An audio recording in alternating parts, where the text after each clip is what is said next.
Maps of Meaning Mondays number 7, or Mo Meaning Monday number 7. This is going to be on page 7 of Maps of Meaning.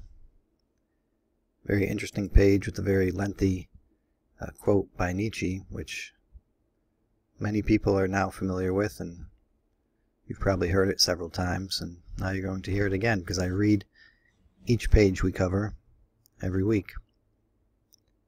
Now the first sentence is, I'll just start with Nietzsche. Nietzsche described this modern condition as the inevitable and necessary consequence of the death of God. And now he quotes Nietzsche. "Have you not heard of that madman who lit a lantern in the bright morning hours, ran to the marketplace and cried incessantly, 'I seek God, I seek God'? As many of those who do not believe in God were standing around just then, he provoked much laughter. 'Why, did he get lost?' said one. 'Did he lose his way like a child?' said another. 'Or is he hiding? Is he afraid of us? Has he gone on a voyage, or emigrated?' Thus they yelled and laughed. The madman jumped into their midst and pierced them with his glances. 'Whither is God?' he cried. 'I shall tell you. We have killed him, you and I. All of us are his murderers. But how have we done this? How were we able to drink up the sea? Who gave us the sponge to wipe away the entire horizon? What did we do when we unchained this earth from its sun? Whither is it moving now? Whither are we moving now? Away from all suns? Are we not plunging continuously? Backward, sideward, forward, in all directions? Is there any up or down left? Are we not straying as through an infinite nothing? Do we not feel the breath of empty space? Has it not become colder? Is not night and more night coming on all the while? Must not lanterns be lit in the morning? Do we not hear anything yet of the noise of the gravediggers who are burying God? Do we not smell anything yet of God's decomposition? Gods too decompose. God is dead. God remains dead. And we have killed him. How shall we, the murderers of all murderers, comfort ourselves? What was holiest and most powerful of all that the world has yet owned has bled to death under our knives. Who will wipe away this blood off us? What water is there for us to clean ourselves? What festivals of atonement, what sacred games shall we have to invent? Is not the greatness of this deed too great for us? Must not we ourselves become gods simply to seem worthy of it? I'm a little bit behind this tonight after work. I saw Vanderklay uploaded a video about Owen Benjamin, and I couldn't help but start watching it, and I got sucked into it. That damn Vanderklay making good videos. I loved his analysis of Owen Benjamin, and really insightful. And I'm about halfway through that video, and I had to put it on pause so I can get this done for tonight, because my computer takes so long to process things, and then YouTube, anything over like 30 minutes, YouTube takes an inordinate amount of time to process for some reason. Even after I've uploaded it, it's not on my end, it's on YouTube's end. So a couple of things struck me. First, one of the last lines, I don't think I wrote it in my slides, but he says, you know, what sacred games must we construct or invent or something? And comically, I was thinking of football. I think football is what they invented to get over the death of God, and Sunday football and so forth. And what's the big game called? Super Bowl. You can tell I'm not a football fan, so anyway. So Nietzsche's Death of God, which we've all heard this many times, but it's always worth going back and reading again. And Peterson, again, on the previous page, he had Nietzsche make his point for him, or one of his points, or a partial point, and now he's making Nietzsche talk for him again, because Nietzsche is someone who is he is one of the atheists. He's standing on that side of the fence. And he's someone that crowd can kind of look up to and respect. And what he says holds some weight. Or it should at least, because, like I said, he was on that side of the fence and he was a brilliant person. So One of the strange things is the popular atheists, or I said the pop-atheists, they don't really fully consider the issues that Nietzsche brings up about the death of God, even though that should be where they start. I mean, just where Peterson, we're only on page 7 in Maps of Meaning, and he's bringing up Nietzsche's Death of God, right? So we're basically starting there, because that's a great place to start in this kind of book of Maps of Meaning. The way you hear Sam Harris and Matt Dillahunty talk about the death of God, or that there is no God, and how society will be afterwards, it's not as simple and as inconsequential as they think. The ramifications, as Nietzsche puts it, and as Peterson expounds upon, they run deep into society, deep into the civilization as a whole, deep into each person individually. So society and individuals will have lost their maps of meaning. I think that's what Nietzsche gets at here, and that's what probably Jordan gets at further down into the book. They are lost. He goes, whither are we moving now? Directionless, aimless, pointless lives. The notion that you still have this meaning and purpose in your life, Nietzsche sees that is a farce. There's nothing to that. I don't think I mentioned it in the slide explicitly, but Nietzsche says, we're kind of unhinged from the sun. We're moving away from the sun, and there's obvious reference to the Son of God, Jesus, this kind of thing. Other myths see the sun as the God itself, and as those have died, now the latest version of that is dead. And so now where are we going to go if we don't have something to replace it? And that's where he gets to at the end of that quote, is that we need to come up with some kind of replacement. So he says, backward, sideward, forward, in all directions. So part of our deep biological and psychological, I'm going to say biopsychological structure, is this mechanism that Jordan often brings up, about the very basic motor functions that we possess, like how we decide what to do on a very, very, very basic level. And it's likely rooted, it goes all the way back to like these singular, single-celled organisms that had motilla. They had capabilities of movement. So do we move forward into unexplored territory, or backward into known territory? So forward, since it's unknown, there encompasses possible dangers, but also possible rewards, maybe resources, food, or energy of some kind, or maybe a mate, something like that. Backward is safety, because we've explored it and we know what it is, but possible stagnation, maybe lack of resources, and no mates and death. So this can be abstracted and conceptualized further and further up through our biology from that single-celled organism, millions of years ago or billion years ago, and into our psychology now, and into our advanced mammalian brains, producing elaborate mythical notions and narrative structures that play this biochemical reaction game, this evolutionary game out for us, that allow us to act it out in the drama of the world of being. So this, if you advance this notion further, gets into that idea that Jordan talks about having ideas die instead of people. So you put the idea forward, and maybe it gets attacked instead of the person. And ideally, that's what you want to have happen. You don't want to have people dying. You want to have bad ideas dying, or at least put to rest, or entombed somewhere. And we can keep our eye on them, as one of my commenters pointed out. So I kind of just mentioned this from cells to stories idea that now this is not explicitly said on this page, but it's something I've heard Jordan talk about a few times.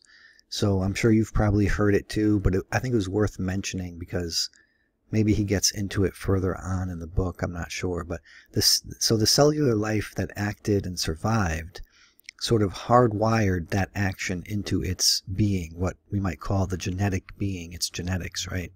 But I'm going to call it genetic being because I think there's something to that. Those that acted and died didn't get a chance to propagate those ways of acting in the world. their genetic information faded away, essentially. For the most part, there are complexities to this. But this is not a finished process, and it's still going on, but more so on a different level for human beings in the modern day, because we are not exactly evolving, because the conditions for evolution to take place are not quite as they were back then. We for example, we don't, people who are not fit for survival in our societies are kept alive. They're not just, their genes don't necessarily die out. In fact, you could argue that people who are most unfit for survival are overpopulating societies. And this goes back to the eugenics movement and their notions, because this is sort of what they were seeing. So the level this optimization to fitness to environment is playing out today for modern man is on the narrative level. And this is, again, you could argue this, but I think this is part of Jordan's argument, is that the narrative level is sort of coming up from this cellular biological evolutionary stuff, and it is infiltrated into stories that themselves have evolved, and the successful narratives that shape a society in a certain way and shape individuals in certain ways are the ones that produce long-living or successfully lived persons and societies. And I think the emphasis is on longevity and survival. So thus propagating that narrative over and above shorter-lived stories, which produce shorter-lived societies and people and so forth. So you could have, how would you say this? Thomas Sowell sort of talks about this in, what's it called? Black Rednecks, White Liberals, if you're familiar with that book, or Thomas Sowell. So there's sort of a culture, right, that can develop from a certain set of stories that can influence people's lives negatively as a subgroup in a culture and as an individual. So he actually traces the redneck, quote unquote, redneck kind of culture, I think from Scotland and certain parts of Wales or something, somewhere over there. And these people came over to the American South, and he has a wonderful analysis of how this all happened very intricately. And he compares it to other immigrants like Germans and other English and so forth, and Irish. And so this redneck culture sort of, from his perspective, transferred over to some of the slaves that these white rednecks, southern slave owners, were owning. And it's kind of a weird thing when you think about it, that these slaves would sort of take on over, I guess, a few generations, their master's culture and the culture they see, the dominant culture they see around them. And now you have what he calls the black rednecks, and it's sort of a culture that he is saying is to blame for a lot of the maladaptive behavior, if you want to give it an Eric Weinsteinian phrase, that you can see in black culture, in black society. And it's harmful, he says, to them as a whole, as a people, and it's harmful to the individuals in those neighborhoods, in those cities, in those groups, because they're living in this culture, in this story. It's hard for them to live in another way. They're used to that story, and until you adopt another story and another culture develops in your group, then it's hard for a lot of individuals in the group to sort of break out of that. So now we're going to come to the second part of this page. So this is Jordan after the Nietzsche quote. He says, "We find ourselves in an absurd and unfortunate situation, when our thoughts turn involuntarily to consideration of our situation. It seems impossible to believe that life is intrinsically religiously meaningful. We continue to act and think as if, quote unquote, as if nothing fundamental has really changed. This does not change the fact that our integrity has vanished. The great forces of empiricism and rationality and the great technique of the experiment have killed myth, and it cannot be resurrected, or so it seems. We still act out the precepts of our forebears. Nonetheless, although we can no longer justify our actions, our behavior is shaped, at least in the ideal, by the same mythic rules, thou shalt not kill, thou shalt not covet, that guided our ancestors for the thousands of years they lived without benefit of formal empirical thought. This means that those rules are so powerful, so necessary at least, that they maintain their existence and expand their domain, even in the presence of explicit theories that undermine their validity. That is a mystery, and here is another. Now that I look at this, I meant to take a picture of this page as it continues on. So maybe I'll just open up my book here to get that part of it, because I think this is one of the paragraphs and sentences that's kind of hard to break up page by page, and it continues on to page 8. So I'll just try to flip my page here and read that. So he continues, how is it that complex and admirable ancient civilizations could have developed and flourished initially if they were predicated upon nonsense? If a culture survives and grows, does that not indicate in some profound way that the ideas it is based upon are valid? If myths are mere superstitious proto-theories, why did they work? Why were they remembered? Our great rationalist ideologies, after all, fascist, say, or communist, demonstrated their essential uselessness within the space of mere generations, despite their intellectually compelling nature. Traditional societies predicated on religious notions have survived, essentially unchanged in some cases, for tens of thousands of years. How can this longevity be understood? Is it actually sensible to argue that persistently successful traditions are based on ideas that are simply wrong, regardless of their utility? I think these are very interesting questions and very interesting points he's making. And so the as-if denial. So we, quote, we continue to act and think, quote, as if nothing fundamental has really changed. This does not change the fact that our integrity has vanished. I thought that's interesting because, he always talks about him living as if God exists. So I think I put on the slide here, living as if our lives have meaning in a mythless, godless world. This is the denial that, you can't possibly have this meaning when you've when you demythologized your world, and when God is dead, when there's just atheism. Contrasted with the way Jordan says he tries to live, which is as if God exists. Now, I do make a note that exists is a common enough way to get the point across, which is interesting because he doesn't often do that. But when you start to examine that word and what it means regarding God for what it really is, when you start to really turn your gears about that, mere existence is pretty much an empty concept, especially when it comes to God. But I don't want to dive into that because that's not really what the page is about. So he also mentions our unfortunate and absurd situation, the seemingly impossible belief that life is intrinsically and religiously meaningful. And to classify this as unfortunate and absurd, this is going along with Nietzsche. Like, he understands what Nietzsche's saying, and the pop-atheists seem to be in this denial. They're living as if their world has meaning and their lives have purpose and so forth, when it doesn't. They're not listening to Nietzsche. They're not taking him seriously. They're not opening up their Dostoevsky and reading the great works that they should be reading. They're not contending with those great works, as Jordan mentioned before. I think this might be my last slide regarding this page.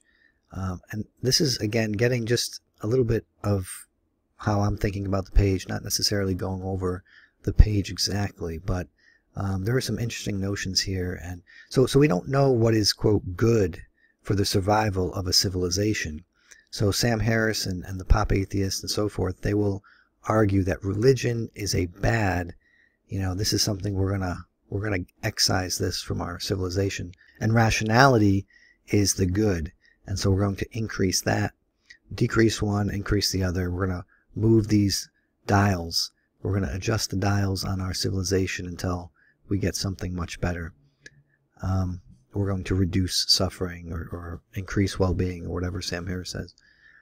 So volumes are still being written about why the Roman Empire fell. And this is just an example. We only know that some things seem to have, quote, worked, i.e. some civilizations lasted much longer than others. The pharaoh's rule over ancient Egypt, for example, lasted thousands of years. There was something about it that allowed for this longevity. There are, of course, other measures besides longevity to judge a civilization, however. So this is what so far Jordan hasn't gotten into. He's gotten into the survival aspect, the sort of Darwinian aspect of what is more adapted to reality, to the world. It's that which sort of lives in it the longest, I guess, is able to survive. But you could also look at other qualities. So did the people thrive and flourish? So you could say, well, maybe, the ancient Egyptian system may have lasted for thousands of years, but it was extremely rigid and very tyrannical. And maybe most of the people in that civilization didn't have very fulfilling lives. So yeah, were their lives fulfilling? Did they flourish? Were their neighbors better off with them or without them? Perhaps the civilizations that excelled at these measures were extremely short-lived, and thus not on this kind of, quote, radar, so to speak. So this is also brought up in libertarian circles that, how come we never see or have never seen this sort of libertarian utopia or this anarchist utopia? I'm just to be clear, I'm not either of those, and I'm what's called a panarchist. That sort of fits my beliefs a little bit better. But of course, I'm always learning about things and modifying and updating my beliefs. So why didn't we ever see this sort of utopia anywhere on Earth through our history so far that we can tell? Well, maybe, neighboring civilizations ate those up real fast, and so, as a matter of studying history, where you need to be around for a while and people need to have written about you. These kinds of places just never got going, and if they ever did ever did come to be, perhaps it was so short because other people around them just overtook them. Again, just speculation here. I can't say anything for sure. So could this mean that the kinds of things modern minds look for in a, quote, good civilization are the very things that may lead to its downfall, and perhaps to the downfall of mankind in general?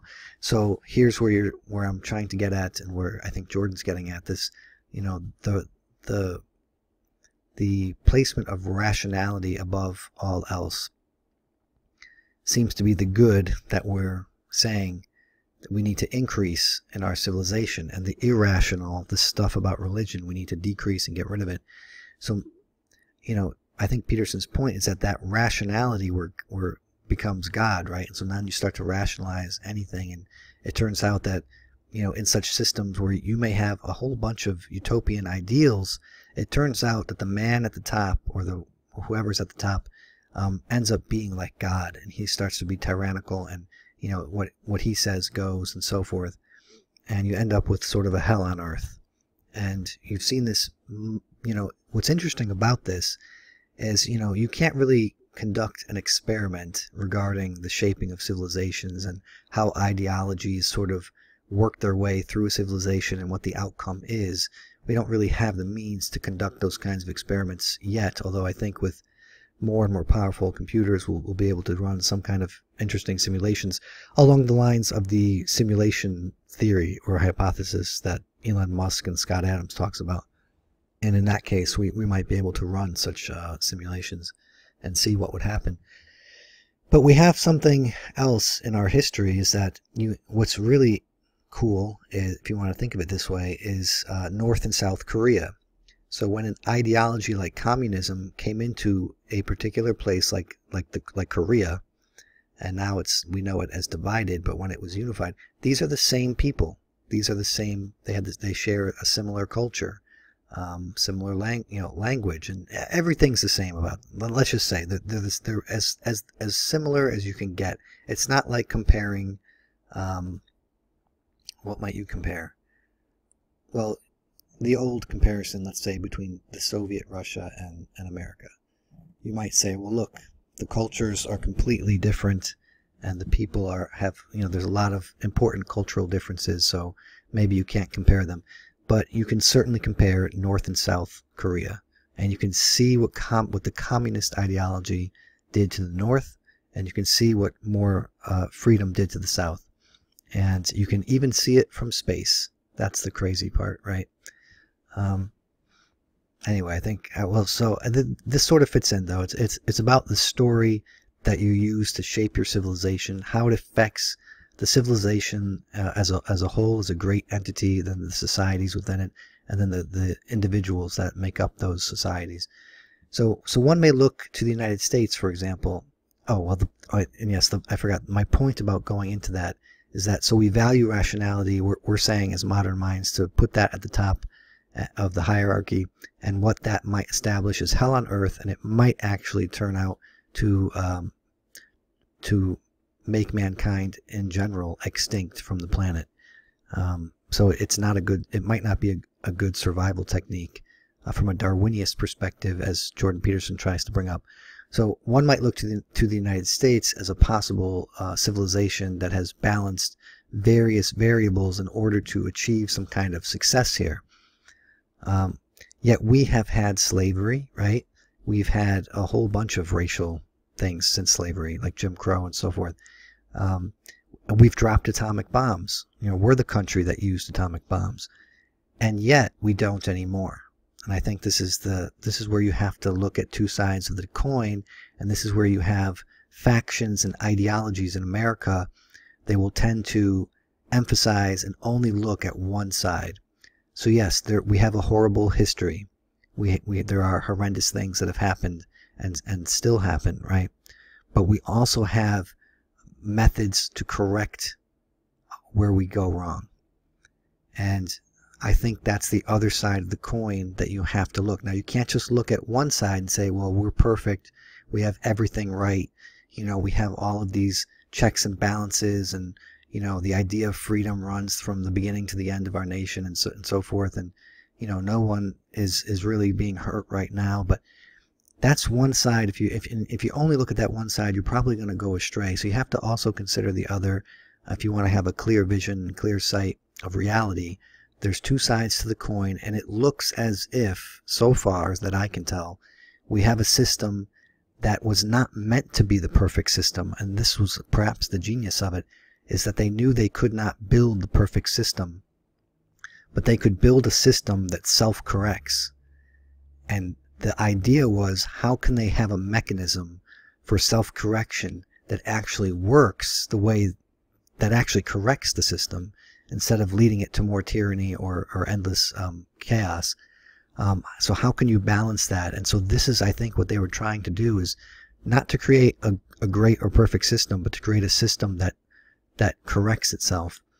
And I think that's part of what Jordan Peterson is talking about, and that's part of what was brought up in that Owen Benjamin tweet response to Jordan Peterson. And it's one of the things I was saying in my commentary video, is that what Jordan often talks about is the notion of free speech, and why it's so valuable for a society, because you can put your ideas out there and you can get a correction, and it's you can get a correction from your family, from your close friends, from your outer circles, from your acquaintances, from just people randomly off the street, from op-eds in newspapers, from talking heads on TV, to people on Facebook and Twitter. And as this the 6 degrees of separation gets further and further from you, random people are telling you, hey, you got it right, or oh no, you're really wrong about this.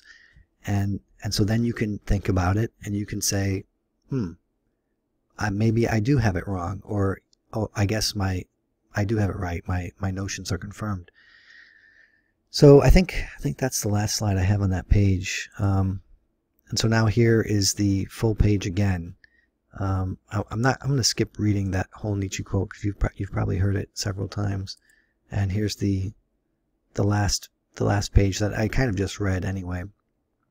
Is there anything else I wanted to talk about from this? I think that's pretty much it. I can't remember anything else. But yeah, if you like going over maps of meaning, page by page, I might do more than one page, like I said previously, if you haven't heard any of these before, because some of the pages have graphs and charts and stuff on them, so I'll have to do more than one page. But so far, I really only have time to cover about one page per week, considering, just everything else I have on my plate right now. So it's slow going, but I think it's worth taking your time and hearing, each paragraph, each sentence, each week, to sort of remind you, even if you went through this book a year or two ago or more, it's a good way to refresh your memory. So thanks again for listening, and if you haven't subscribed, please subscribe. Thank you.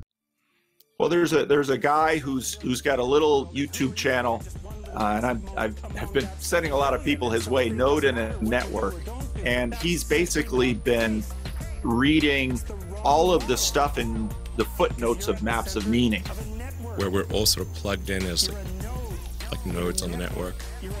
Node in a network, there's a good username. A node in a network. The wrong model, because you're at the center of a network. You're a node in a network.